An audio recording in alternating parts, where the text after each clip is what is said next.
I'm gonna do the Carlo. 3, 2, 1.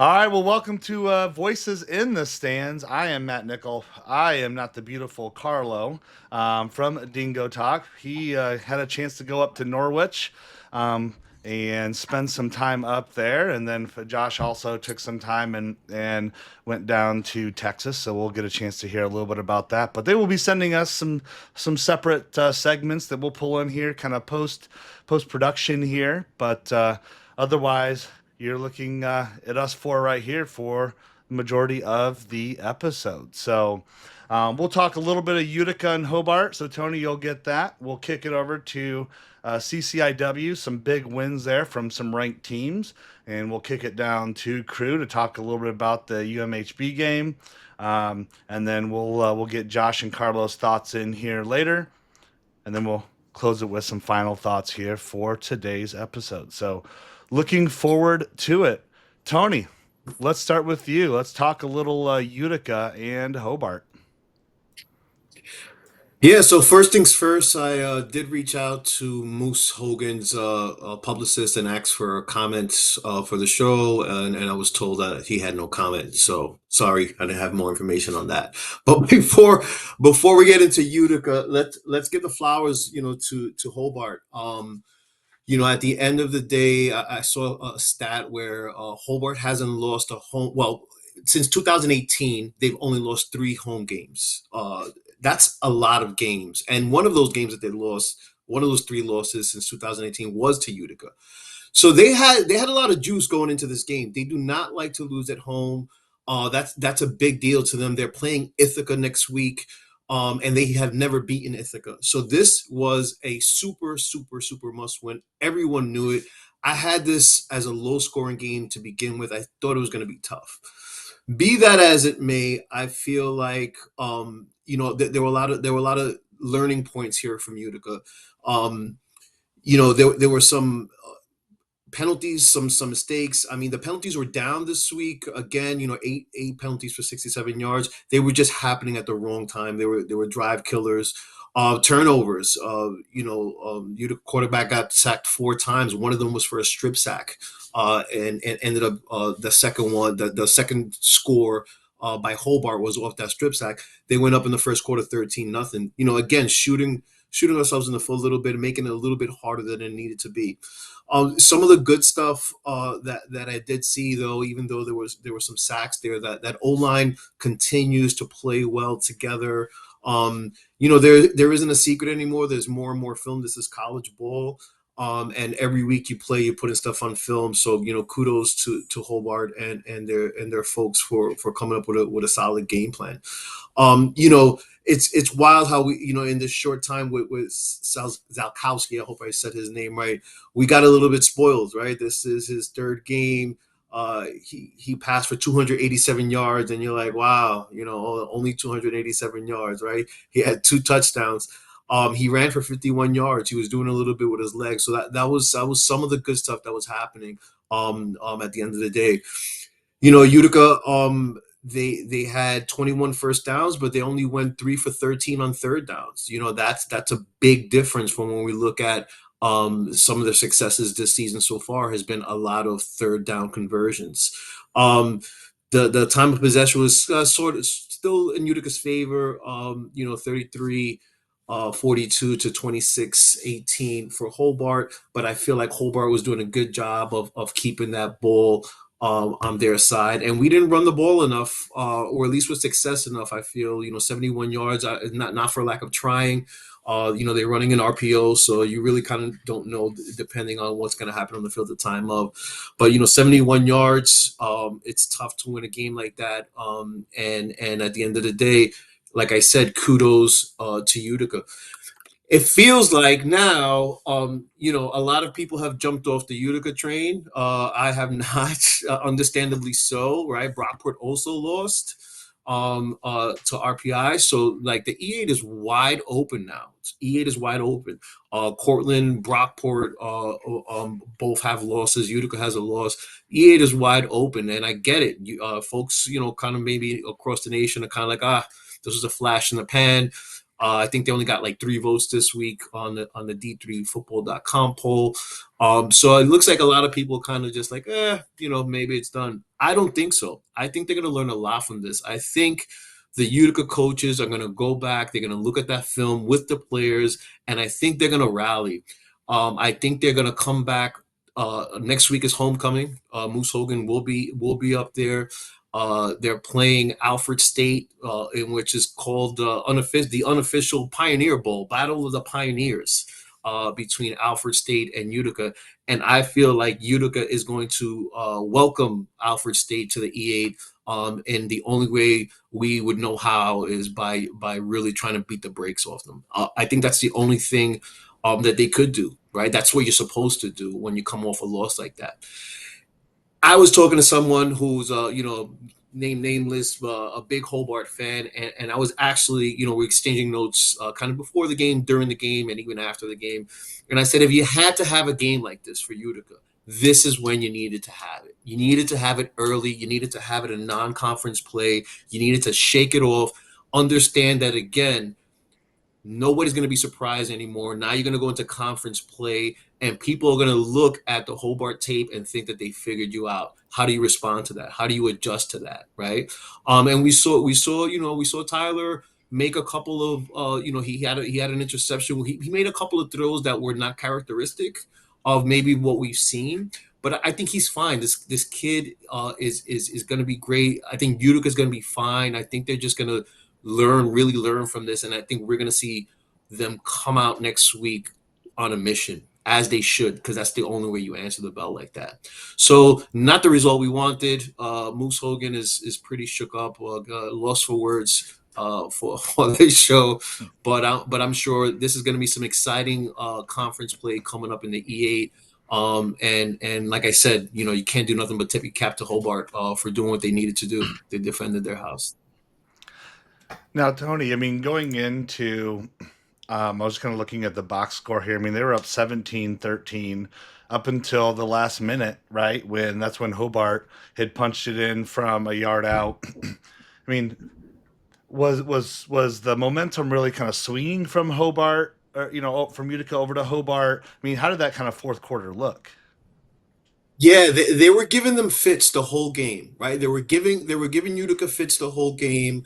I think again, Utica had a chance towards the end to ice the game a little bit, and they went for the deep ball when he probably had the check down guy open and could have gotten a first down and probably ended the game there. You know what I mean? It just killed the clock and whatever. And again, I just think that just comes from a kid who's just being a gamer. Maybe he didn't see. I'm sure he probably didn't see it. I'm sure like if he would have seen the check down guy, he probably would have thrown it underneath. And that's really kind of what I feel it was. I just feel like it was just like the nerves, the intensity. Listen, they all know that Hobart doesn't lose like that at home, right? They all know the stats. They all know that Hobart has only lost 3 games since 2018 in that field. One of them being to them. He wanted to kind of go out there and put the stored in the heart real quick, and I think that's ultimately what chewed us up. But that's how you learn, right? That's how you learn. That's how definitely how you learn there. Absolutely. Well, yeah, when I was looking at just kind of the rest of the games across the Empire 8, so RPI beat Brockport 30-24. You mentioned Alfred beat St. Lawrence University 35-13.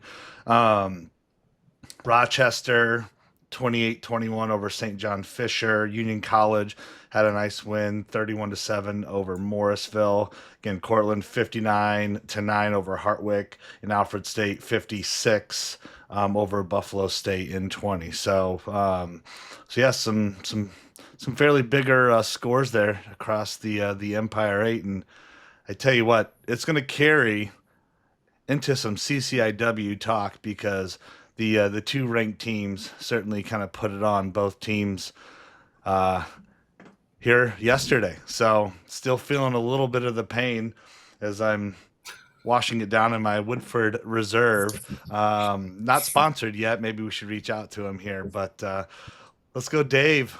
Um, so I'll talk a little bit about Augie Wheaton briefly. We'll flip it to you. You talk a little North Central Carthage because there were some good takeaways. We had mentioned kind of in our chat that Carthage looks to be kind of moving the ball forward regardless of the outcome of that game. And then I think there's a couple of good things happening across some other teams here in the CCIW, but um, I called the Augie Wheaton game. Wheaton came in ranked.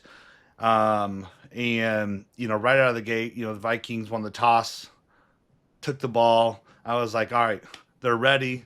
They're feeling great about this. Vikings, they travel all the way down on the first, really the first series of the game. I'm like, man, they are moving the ball. They're moving it through the air, doing all the right things.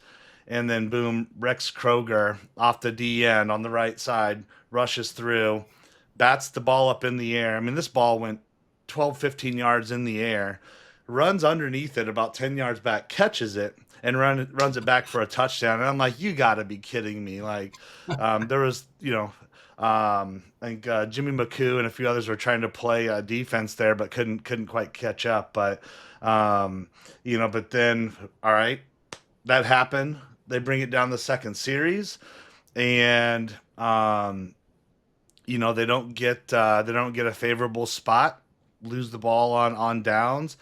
I mean, Jimmy McCoo got the first down by all replays that I could see, but the spotting was just terrible all day on both sides. I mean, I'm gonna say it, the referees screwed both teams a number of times, and I even had to call it on the broadcast. And I try to be a little conservative sometimes, and when I talk about the refs and their performance, because they're folks too. But I said, I wouldn't trust any of the line judges to draw a straight line, if my life depended on it. I mean, we're talking a yard and a half misses, and it really, at times, kind of bit the teams, in the butt a few different directions. And after that, I mean, it just kind of took the sails, I thought, out of the Vikings. And finally in the fourth quarter, as Augustana was and Wheaton were going through a couple of different depth chart changes. David Finfer came in, really showed what he could do with his legs. Everyone can see what Jimmy McCoo can do, with his arm. He's mobile in the pocket. He can move around. But it was certainly a nice thing to see there.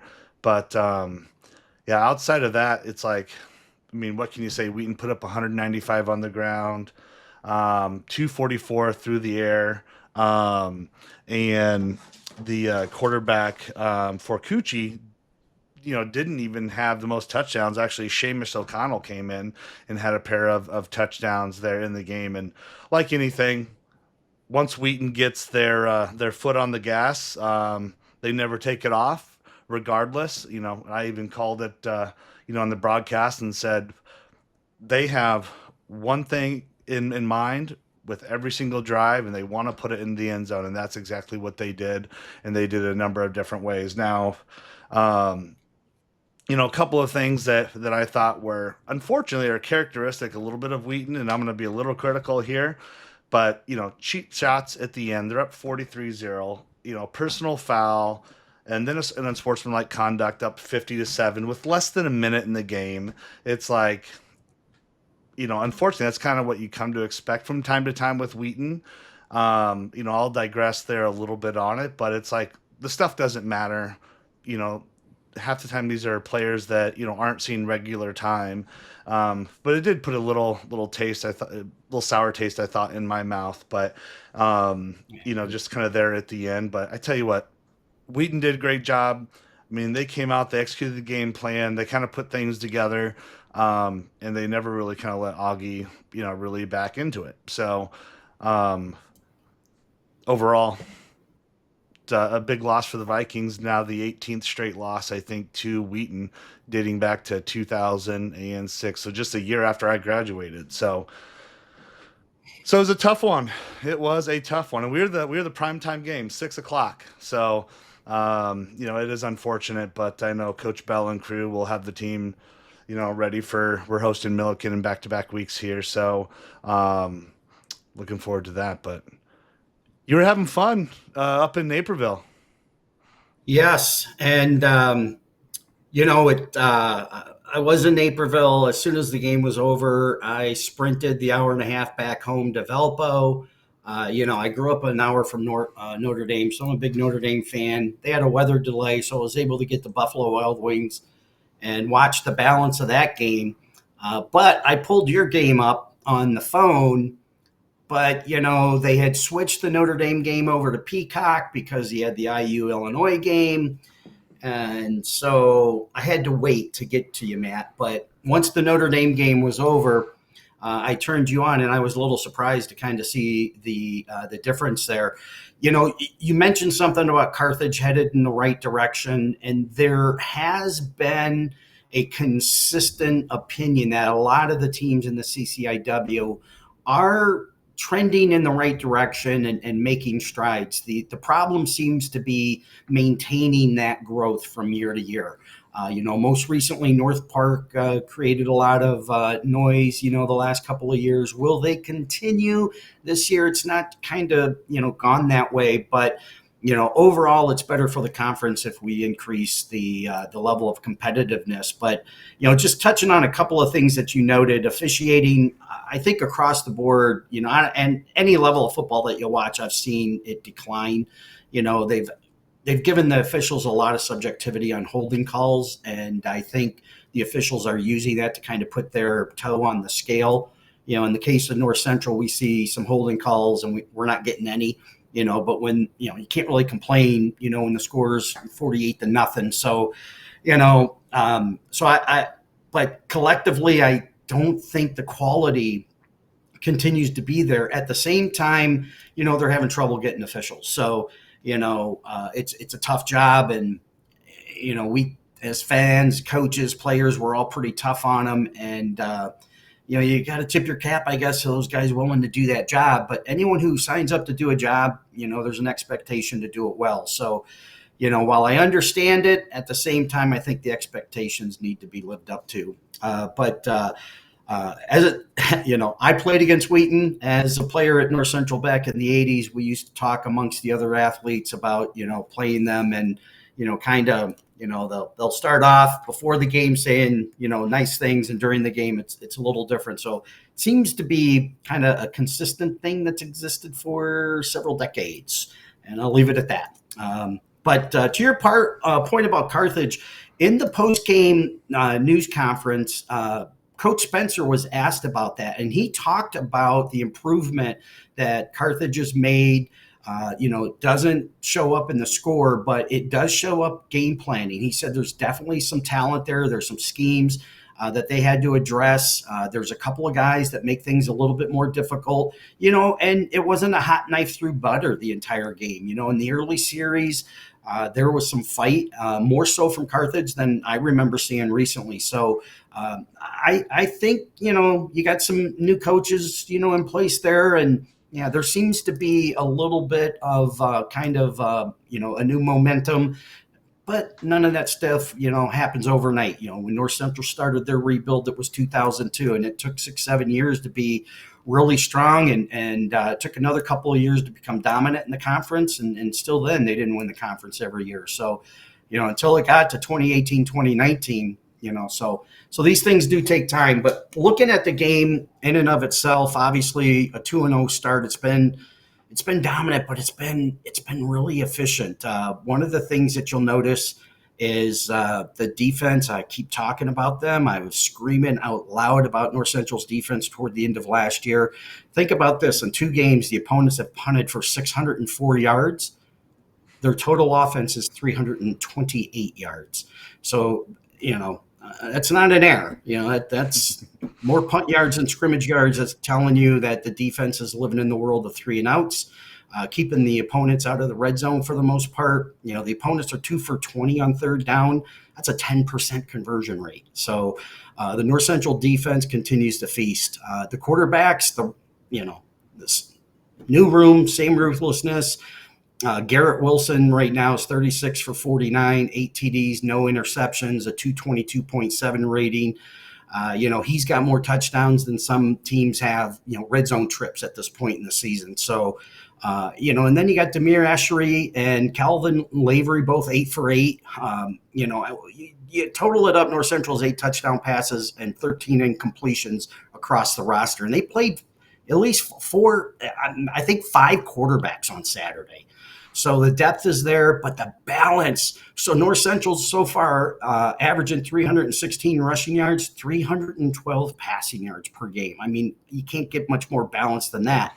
You got Sean Allen, Donovan McNeil, Zeb Rashid, and even Garrett Wilson. They've all hit pay dirt. You got balls being spread across the receivers. There's no tendency, there's no way a team can come in and say, hey, we know exactly what we need to stop with North Central. It's just you try to take one away and they're going to kill you with the other. Right now, 8.6 yards per play on offense, giving up only 3.5. North Central's kicking along at a 70% conversion rate on third down, 9 scores and 10 trips to the red zone. And interestingly, this year, they don't have as much of the Luke Lanen on an 80-yard touchdown run, so the drives are lasting a little longer. So right now, the time of possession's up a little bit, where in the past that necessarily wasn't the case. So, the defense, 6 sacks, 10 tackles for loss. John Sullivan, beast. I mean, the guy is incredible. He's been unblockable at times. And when I talk about not getting the holding calls, I think we're going to have to get him a New Jersey because it's getting stretched out quite a bit. I could tell you that. So a lot of great things happening. Our kicker, Aiden Ellison, he's already racked up 10 touchbacks. He kicks it through the end zone most of the times. So that's taken away yardage from other teams. It's just really been a dominant team and dominant performance. And what I really like about the team is the balance, the camaraderie. It's just the culture is showing out that's been built at North Central right now. Luke got so much attention in the past. And now what you're seeing is the collective group that was there before and has existed to support Luke. And he always gave praise, but it was hard not to just heap all kinds of accolades onto Luke. But now you're seeing it, and you're seeing the ability to maintain the championship level consistency with the program. And as an alum, I got to tell you, I am incredibly proud of what I'm seeing from this year's team. I like it. Yeah, they're definitely showing they're still number one for a reason. Well, a couple of I'll give 3 other points here across the CCIW. Milliken starts off 2-0. I don't know the last time they were 2-0. First 2 wins after going back-to-back 0-10 seasons. They're really liking, what the new head coach is bringing to Milliken down there. Grand 1 was to Luther. Not much of a challenge, but I think, they did beat North Park 22-17. They visit Rock Island, and the Vikings next week. So I'll be curious to see, they've been a little bit of the Vikings kryptonite from time to time. So, but over at Illinois Wesleyan, Dermot Smythe passed for 251 and 5 touchdowns to take down Elmhurst. And I think just a little bit about the Blue Jays. And it's like, God, they lost Jacob Cockerell, who is just destroying it at Mount Union. But Illinois Wesleyan won that game pretty handily, 42-6. And Wash U, kind of took care of business up in Wisconsin against Carroll, 41-29. But they did struggle a little bit. It took them a while to get there. They were struggling for a bit. Well, and in both Illinois Wesleyan and Wash U, both those games, went under some lightning delays for a while. I think the Carroll game was maybe twice, or Wesleyan was twice. None of that hit Augie. And I tell you what, we were a little worried because we had to take our main camera wasn't working from the rooftop, and we had to move it actually outside. So we were kind of piecing it together to make it happen. But Levi Moore, for Wash U, passed for 215, 4 touchdowns. Oh, he also led rushers and ran for a $114. So Look, I think they're going to try and make some noise in the CCIW. They're the last year before University of Concordia, Wisconsin, joins in the 27-28 season that was just announced, I know, this week. But right now, you don't see Milliken at the top of the bracket here very often in the CCIW. But Milliken, North Central, Wash U are all perfect 2-0. And then Wesleyan and Wheaton are both 1-0, there in the conference as well. So again, everyone I think is fighting for it's going to be Wheaton and North Central. Who's going to continue to maintain the top of the mountain? Who's going to go play in the Culver's Isthmus Bowl and represent the CCIW? So it's early, but it's a lot of fun. Crew, let's talk to you. UMHB. Tell us a little bit about that. I know Josh was down there visiting, so Yeah, it was got to meet Josh for breakfast, so that was nice. Good to finally meet him in person. Um, I'd prefer to just start off with Whitewater, and I said this week watched some of their games leading up to the big matchup in Belton, and I felt like they were a top 5 team. I think they are. The quarterback was an upgrade from last year. Defense was really, really cohesive and just flies the ball together. So, kind of want to praise them to begin with because I felt like it was a top 5 matchup. And I think Whitewater for sure is a top 5 team. I think it's really, to me, it's them and La Crosse. And then obviously, they've got Platteville and, some other really good teams in the WIAC, obviously, River Falls too. I'm not super high on Oshkosh, but those 4 in the WIAC, I mean, they call it the SEC of Division III for a reason, right? But back to our game, I had to go back and look because their quarterback, Klinkner, he did have 3 passing touchdowns, but he only had 95 yards passing. The big issue and the big advantage was obviously on the ground. Wisconsin Whitewater ran for 281 yards. I went back and looked. That's the most since 2022 when we went to Naperville, and North Central ran for 300 on us. So it actually felt a lot like that game. As far as like there were there were several 4th down conversions where it was just like, if we just get a stop here, we can get the ball back, get some momentum going our way. And it just felt like it never happened. And when it did happen, we would have a penalty or just one of those days where things didn't go our way. But credit to Whitewater because they came in prepared and really just kind of chipped away at us. And that was, again, it really reminded me of that 2022 matchup, at least our defense just kind of getting chipped away, almost like a triple option team would do to you, 3-4 yards in a pile of dust and convert on you on 4th down. So that was frustrating. I still feel like our roster is really good. Like I still feel like this is a really, really good roster. I said last week, I think it's our best roster since 2021. I still feel like that. And credit to our coaches because this is not a program that we've historically built through transfer portal or obviously there hasn't been a transfer portal for long, but we've almost always developed players from the JV and then onto the varsity. And we've kind of pivoted and did a really good job this last year of building a roster that I think is still very, very talented. So I'm not quite hitting the panic button.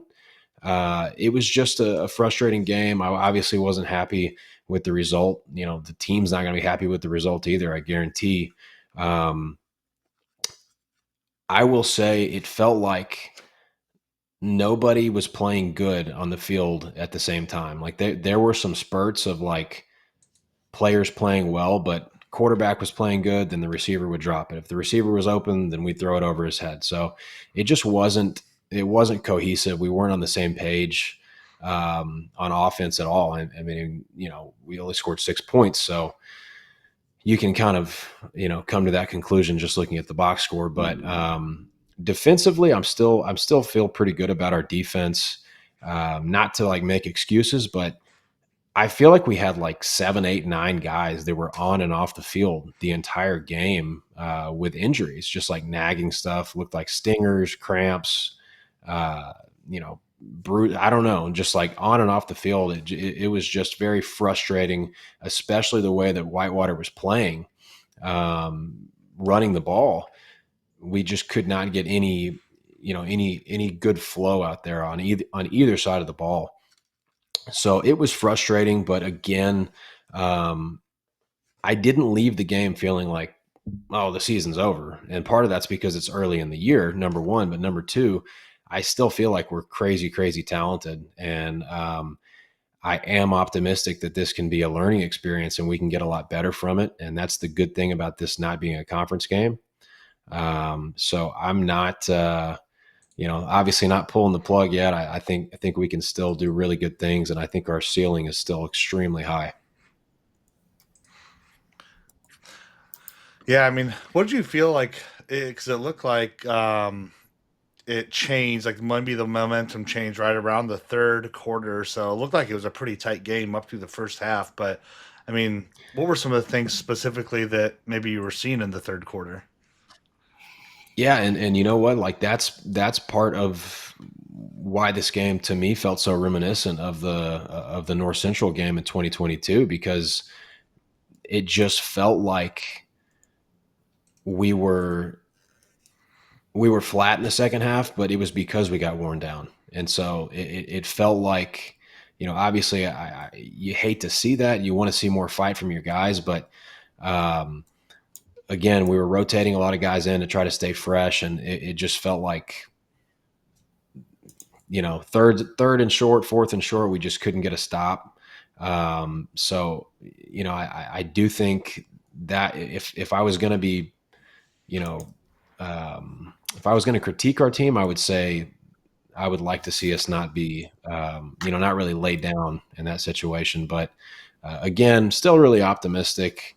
And I don't really think the score was really that indicative of, Whitewater is this much better than us. I really feel like these two teams, rosters wise, were very, very close. And if the game was played again, I don't really think we lose by 20 points. Just kind of one of those days. And I'm thankful that it was early in the season, right? So lots of time to improve. And hopefully we can figure it out. Now, did you join Justin for the pregame show? Like, tell us a little bit about just that experience and one, getting a chance to kind of connect with the Warhawk, some of the pregame. Tell us a little bit about that. Yeah, so that was originally the plan. We met for breakfast at my wife's family's restaurant and introduced them to a little bit of Tex-Mex, which was really kind of funny because they're Wisconsin guys and they were, for lack of a better word, they were afraid of the hot sauce, which kind of surprised me. I mean, I thought hot sauce was like a universal thing, but got him some red sauce that's mostly like a tomato base. Wasn't too spicy. Didn't give them any tomatillo or anything that was gonna hurt their Wisconsin mouth. So, but still, they enjoyed it really. I think I want to say Josh and Coach went with just like a breakfast burrito, which is pretty standard. Really can't go wrong. The other guy that was with him, their spotter, he went with I think the migas, which is it's definitely Mexican food. So good for him, reaching out of his comfort zone, I guess. But it's good food. I'm glad they enjoyed it. Really enjoyed getting to chit chat with them before the game. It was my dad's 61st birthday, so we went to the game together, and I just kind of ended up. I told Josh, like, we're just going to kind of take in the game and hang out. So we walked around, talked to some more Whitewater folks, and just enjoyed the game together for his birthday. I love it. Well, and he also, Josh also found some Dr. Pepper. Was it zero sugar or something like that? Yeah, that's good stuff. Apparently you can't get that in Wisconsin. So I think he was pretty high on that. Well, regardless, it's always good to connect. When we certainly can. I know I was telling my wife we were actually planning a couple different things, and I said, "Well, Augie's going up to North Central this year, so last year I did the Wheaton game away. I don't get a chance to do a lot of away games." And I was like, I really want to get up to Naperville, and hang out with some of the North Central crew, and it's been a while since I've been to a game up there. So, but love it. Good We don't story. bite. Not too hard, right? Well, hey, so we've got Josh and Carlo. I know we're gonna get some segments kind of pre-recorded from them, so we'll take some time here and we'll enter that here now. So we'll kick it to Josh. Yeah, guys, just some final thoughts on the trip to Mary Hardin Baylor. As per usual, great facilities, awesome hospitality. Couldn't ask for anything more, including a huge win, right? Thinking maybe coming out of halftime, as my partner had noticed, that the non-verbals, I guess, kind of belong to the Crusaders. And it was looking kind of questionable until a roughing the passer penalty kind of transformed that third quarter, allowing a Warhawk drive to continue, because we would have punted, and then who knows, one score game, anything could have happened after that. Whitewater went on a long touchdown drive. They won another long touchdown drive. I think they were trailing time of possession at the half by maybe a minute, and they wound up with an entire quarter, 15 minutes advantage of time of possession at the end of the ball game. So third quarter completely flipped the game. Mary Hardin Baylor's offense looked a little disjointed to me. Receivers, quarterback, not on the same page. They had problems running the ball, which is a credit to us and our defensive line. I think our rotation, the 8-9 guys that they run in and out every play, every few plays, really causes problems for opposing offensive linemen. No turnovers again. I mean, and honestly, when you think about the score that the Crusaders did have, our defensive back made a play on that ball. Had he knocked that down, had he picked it off and not popped it up in the air for their receiver to just be in the right place at the right time in the end zone, you might be looking at a shutout. Not saying that something would not have happened later on in the game. Kind of a little weird with the kicking game. First time there's been a little question about that with a block, a couple of blocks, field goal block, extra point block. One was nullified by a penalty, and then they nailed the extra point after that. But, a couple of new wrinkles in the offense for the Warhawks, including Tyler Vasey throwing a long pass. So you want to get him touches, as many as you can, probably minimum of 10 a game, whether it's out of the backfield, whether it's targets. And now he's shown the ability to throw the ball, right? So that's going to be a problem for opposing teams. But, man, our defense, they went after Paul Kim, the corner, pretty heavily. And the receiver, Naismith, went out with an injury and then came back late in the game. But they were trying to throw those sideline passes. The slants, I thought, were working over the middle for the most part. But they just, it didn't seem to be on the same page for Mary Hardin Baylor, the cornerbacks and the receivers and the quarterbacks. So really proud of our game, over 200 yards rushing. I thought Whitewater was physical, was dominant, controlled things for most of the time. I don't want to get too high. I don't want to get too low, but I think that's a real statement win to go down there and come out with a victory like that for Whitewater. And next up, you get the bye week followed by lacrosse. And I think it's a real shame that this game has to come at the start of the conference season, right? You want this in late November, or I should say early November, mid-November, when the regular season's wrapping up, because if it's going to be for the conference title, I'd rather have it a little bit later. But it is what it is. WIEC lost 2 games, one to North Central and the other one to Wartburg. So great job by the conference all in all. Whitewater right up at the top, good jump into the top 10, and that's going to be a top 10 matchup with the Eagles and the Warhawks coming up in a couple of weeks. So Again, thanks to the folks at Mary Hardin Baylor in Belton. Thanks to Coop for being a great breakfast host. And we had a good time, and most importantly, came out of there with a dub. So, gonna enjoy the bye week and get healthy, and then it's lacrosse a week from this Saturday. All right, well, let's bring it back here. So, what are some final thoughts kind of across the board? Tony, let's start with you. Yeah, so I think from a coach's perspective, and you hear every program says kind of the same thing. It's really only about going 1-0 each week, and that's all you focus on. So I'm pretty confident, and that's how the coaching and the players are going to take it. From a fan's perspective, I'm sure a lot of the parents are looking forward, and they're saying, "Hey, this is the year that Utica can make a run at the EA," and maybe that is true. But there are some teams that are sitting there that are going to have a lot to say about it, including Cortland, including Brockport, and including Alfred. Alfred is one of those teams that are flying under the radar, and I think they love it that nobody's talking about them. They will give you fits, and they will make a run. I think the E8 is probably split in half a little bit. You have the top teams are all probably very comparable, and it's any given day, any given Saturday.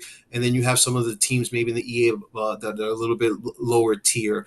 So I think all those top teams are going to fight it out. I think it's going to be a fun season coming up now for the EA. Now that we're getting into conference play, and I'm looking forward to it.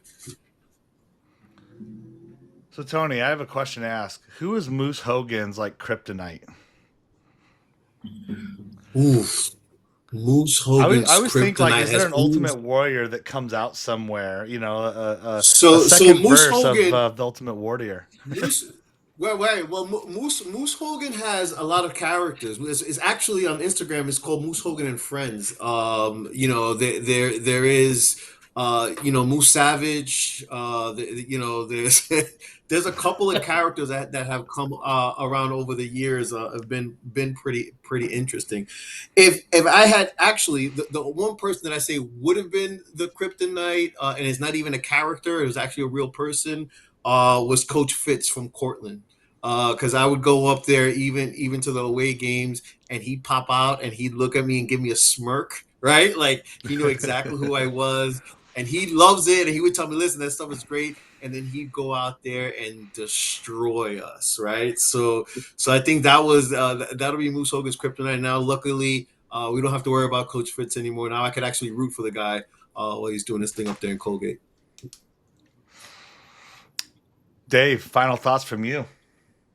Yeah, so I know the top 25 was a little late coming out today. I assume they had some guys probably with late submissions, but that's always, like herding cats, getting everybody to get their votes in. But, I was looking through the poll here right before we jumped on, no surprise at the top. Hopkins is solidified with their big win over Susquehanna, and, very convincing win. And so they've locked in at 3. You've got St. John's. Nobody's really talking too much about them, but what a great program, great history. Not quite, they haven't quite hit that level, Mount Union ever hit. But I lived in Minnesota for 20 years, and oh my gosh, I can't tell you, I was friends with so many guys that went to school there, and it's all you heard, Johnny this, Johnny that. So I always keep an eye on them just because of that. I was hopeful that we'd meet up in the playoffs last year because I felt we'd have their number, and I wanted to call some of the old neighbors up and give them grief, but unfortunately they kind of got shocked. You got a lot of action going on with the WIAC. You got lacrosse up to 5, and Whitewater comes up to 10 with that big win that they had, and you got Platteville and River Falls at, I think it's 8 and 11. So, of course, UMHB, drops a little bit after that. So does Susquehanna, and Barry falls a little bit after losing to Carnegie Mellon, and all of those are to be expected, I guess. With head-to-head action within the top 25. You're looking at Central coming in at 3-0. Trinity is somebody that I had mentioned, I think, in the very first podcast, along with Rambo, kind of keeping an eye on them. They're up to 22. But when you look, kind of specifically at the top with, North Central and Mount Union, it's business as usual. For North Central, you've got coming up Wash U and then Wheaton. So when you put that together with Oshkosh, the first game of the season, obviously North Central's schedule is pretty top heavy here at the beginning. So, it's going to tell us a lot about, this consistency that we're seeing and the balance. If that continues through, then like I said last week, I'm very confident in penciling in, those dates in the playoffs and maybe even to the Stag Bowl. Right now everything's in pencil. It's always in pencil, right? You never count your chickens before they're hatched. But yeah, so that's what I've got. Kind of looking ahead. Another North Central guy and I think instead of heading the 5.5 hours down to St. Louis, I think we're going to go up next Saturday and see Alma playing at Hope and kind of get a look at them. There's a little bit of connection with Carter St. John, the quarterback, and the quarterback versus cancer program that he started. And we really want to get up there and really kind of meet him, shake his hand, and give him huge kudos for what he's done there. Cancer's touched a lot of lives. It certainly has hit my family. It's hit many families. And I'd love to go up there and show him some support. And so I think that's where I'll be next Saturday. I love it. Hard to follow that one, but crew. Yeah, for me, I mean, it's not really a hot take or anything, but I think the story for the time being is got to be the WIAC. I mean, it's just this is the strongest, historically extremely strong conference, right? But this is maybe the strongest we've seen them in years. Legitimate 4 programs that are, to me, top 10 caliber, maybe a couple that are top 5, and maybe more than 2 that are top 5 caliber teams. But again, how do you not eat each other alive? Because there is no avoiding it. There's no East-West. You play the same teams every year. So it's going to be fascinating to watch. I know that Wisconsin Whitewater's got lacrosse at the Perk in a couple of games. That'll be probably 20,000 plus attendance there. It'll be absolutely massive. It'll be on one of my TVs 100%. I'll be locked into that one. So that's interesting to me just because you want to see who makes it out, and again, are we going to see another legitimate contender emerge from the WIAC? Because as good as it is, it's been a minute since that conference has won. That would be probably my main takeaway. And then, as far as my school is concerned, we're hitting the road, taking on a Division II opponent, Mars Hill, on the East Coast this Saturday. So that's going to be interesting. How do we bounce back? This is not an easy opponent. This is probably a fringe top 25 Division II team, maybe end of the year, a team that's got a chance to be in the playoffs. I watched a couple of their early games, and we won't have a huge advantage in athletes. This is a team that's going to have athletes like us. So in a way, we need that. Like we need a test like that where we don't just beat a team because we're more athletic than them. We got to get out there and beat them with X's and O's and hard nosed football. So yeah, really interested to see what happens this weekend. Well, and I've got 2 final thoughts, and then we'll kick it to Carlo here, who will be sending it to me here later on tonight. But my first thought, I got to Augustana early. The tailgate opens 4 hours before, and of course I've got to be there. I overly prep, but I just want to go around and see everybody. But I had a chance to sit down, and during that time, since it was the late game, we had a 6:00 kickoff. I had a chance to watch a handful of other games. I turned on the Simpson-Wartburg game. You take a look at D3Football.com. Wartburg is ranked number 7. I said, this will be an interesting eye test because the Vikings just beat Simpson 42-41 in overtime. Simpson looked really good. Generally we're like, oh, we're going to beat the brakes off them. It didn't quite happen like that. They were putting some things together, and that coaching staff in Simpson, have got a very talented and young team in the Storm. They turn it on 7-7 at half. Okay.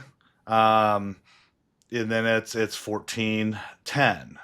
Um, and then, it's 20-13. And, Wartburg, is just up a touchdown. And I'm like, do they really look like the 7th ranked team? Or is Simpson just that much better, right? I'm trying to think about some hope into going into play Wheaton. And I'm like, gosh, is Augie that good, in terms of, they're up there with Simpson, or is Wheaton, or excuse me, is Wartburg not the number 17? Number 7th team. I don't think that they're a top 10 team. I mean, after looking a little bit of the eye test, they converted a nice 3rd down that ultimately kind of sealed the game. They ended up running it in for a touchdown, but that was with like a minute 48 left in the game to go up 27-13. So it looked a little bit inflated more than it was. But I want to give some really good props to what they've got going on in Indianola, Iowa, and with Simpson, and some of the things that they're doing there is awesome.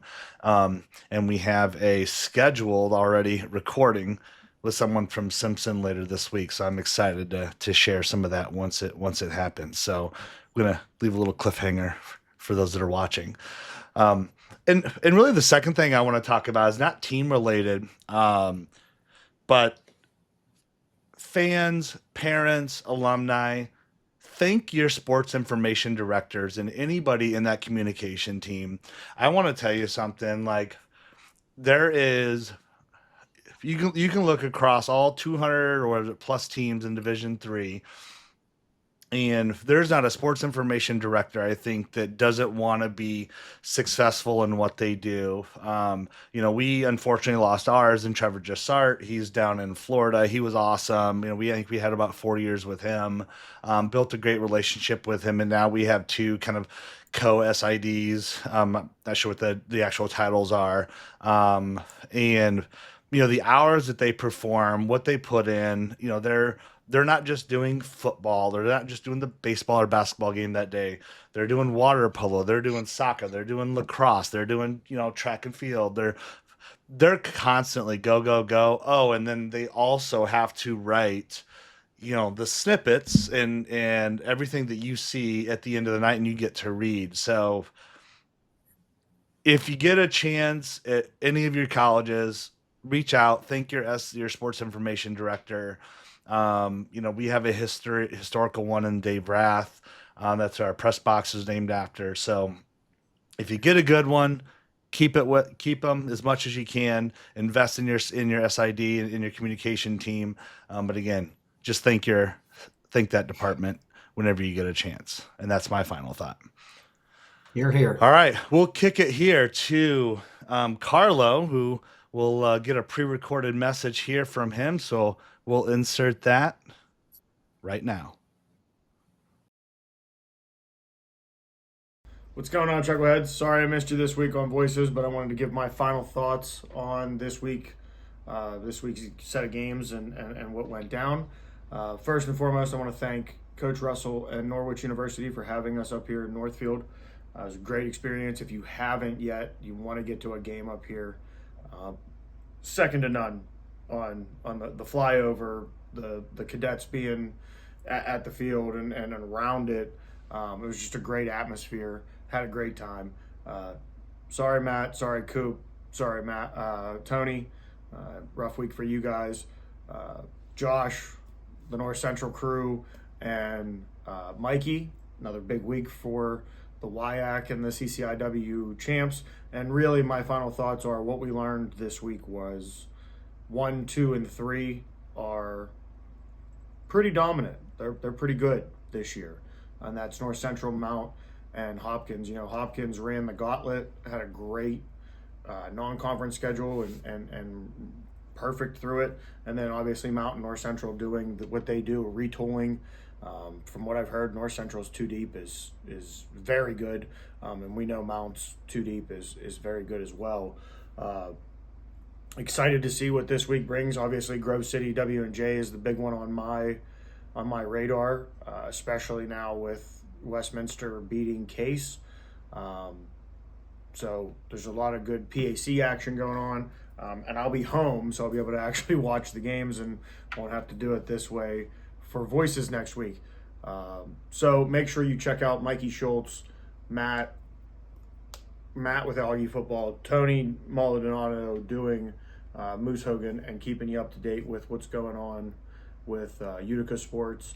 And make sure you check out D3.com, D1 Rejects, and if you would be so kind, check out Dingo Talk if you're looking for coaches' conversations. But this has been my final thoughts, and we'll catch you next week, Chuckleheads.